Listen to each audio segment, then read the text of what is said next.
standing at the station and I'm waiting on my train to come. Well, I'm standing at the station and I'm waiting on my train to come. I can't stand around all day, you know I gotta run. Hello, I'm Todd DeFeo, publisher and editor of railfanning.org.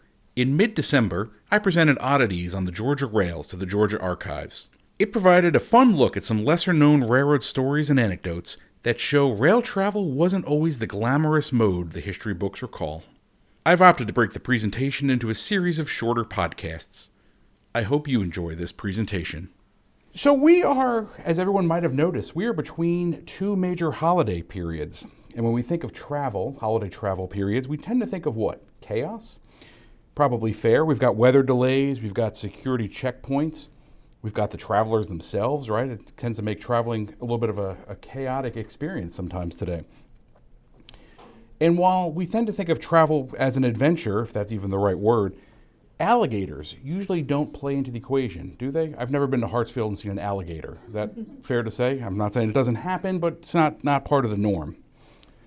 Well, in Atlanta in 1901, there was one main train station, and that was Union Depot, located in what we might consider 5 Points today.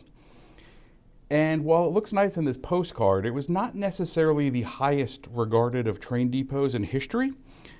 And in fact, the Atlanta Constitution derided it at one point in time, calling it a dismal swamp.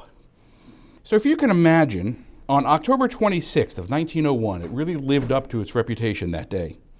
A gentleman by the name of W.L. McManus, he was a telegraph operator who worked in the depot, was going about his normal business when he discovered a 1.5 foot long alligator inside the train station. How the alligator came there needs no asking, the local newspaper said. The fame of the depot has traveled far and wide, and the fact that it was a spot unfitted for human beings, but admirably adapted to all creeping and crawling creatures, must have reached the sunny banks of some Florida stream where this particular alligator was having more competition than he cared for. That's how the local newspaper described the incident. And as if finding the alligator inside a train depot wasn't weird enough, the discovery set off an even more bizarre sequence of events. News spread throughout the city, and men clad and armed with hunting instruments of various sorts arrived at Union Depot to scour for other creatures that must be lurking in the shadows. However, the depot's guards ordered that the hunters had to leave before they could confirm what else might be inside the depot.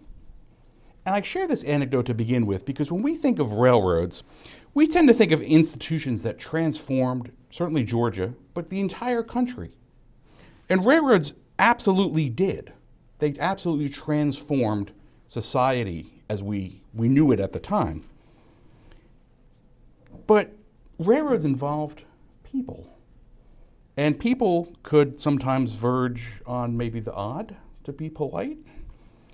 And when we think of rail and rail travel, we tend to think of it as glamorous, streamlined coaches, glorious train stations.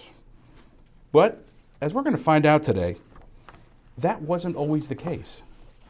And in fact, railroad operations were quite often less than smooth affairs. I hope you enjoyed this presentation. For more unexpected tales from the rails, please subscribe to the Rail Fanning Review podcast. For railfanning.org, I'm Todd DeFeo.